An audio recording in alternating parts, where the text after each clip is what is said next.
Ma sinceramente è una notizia che ci lascia molto interdetti. Praticamente mercoledì scorso, nel pomeriggio, nel tardo pomeriggio, non sappiamo bene l'orario, un autista di Riva Veneto ha fermato l'autobus al terminal, quello di Piazza Europa. Quando sono scesi i passeggeri, sono saliti tre individui, in particolare uno di una sessantina d'anni, ha iniziato a inviare, insomma, a recriminare per una presunta mancata precedenza, una cosa del genere, senza che l'autista abbia avuto il tempo di dire A, praticamente è stato aggredito a schiaffi e a pugni. La contestazione, la presunta contestazione sarebbe avvenuta in quanto l'autista, mentre veniva appunto da Venezia, dopo il ponte Lombardo, quindi ha cominciato a instradarsi verso appunto prima della rotonda di Ridotto Madonna, è arrivata un'auto dalla Bretella che dalla Romea porta, che si congiunge a Sottomarina.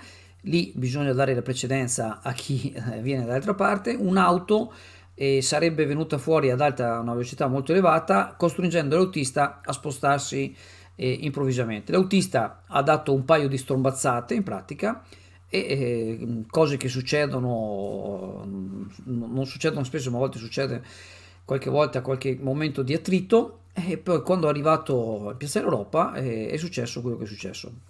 L'autista poi successivamente è andato a farsi refertare al pronto soccorso, ci dicono, di Dolo, e avrebbe già, eh,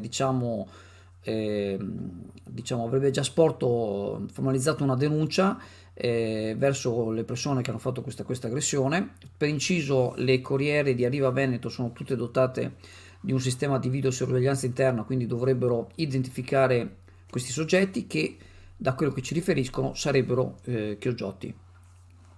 Se permettete, comportamenti come questi non sono normali, perché quando c'è una presunta contestazione uno magari può anche arrabbiarsi ammesso e non concesso che abbia ragione, e non torto, perché insomma gli autisti sono dei professionisti che fanno sempre il loro giro in continuazione, e comunque chi arriva a fare un'aggressione del genere deve essere alterato da qualcos'altro. Non crediamo che una persona normale, anche in un momento così di rabbia, arrivi a certe cose. Lì sicuramente c'è qualcos'altro.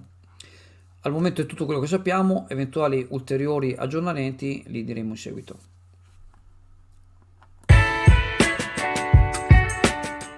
Passa all'Indiga a trascorrere una pausa in relax e vista mare. All'Indiga troverai dell'ottimo gelato artigianale, gusti tradizionali e novità per deliziare il tuo palato.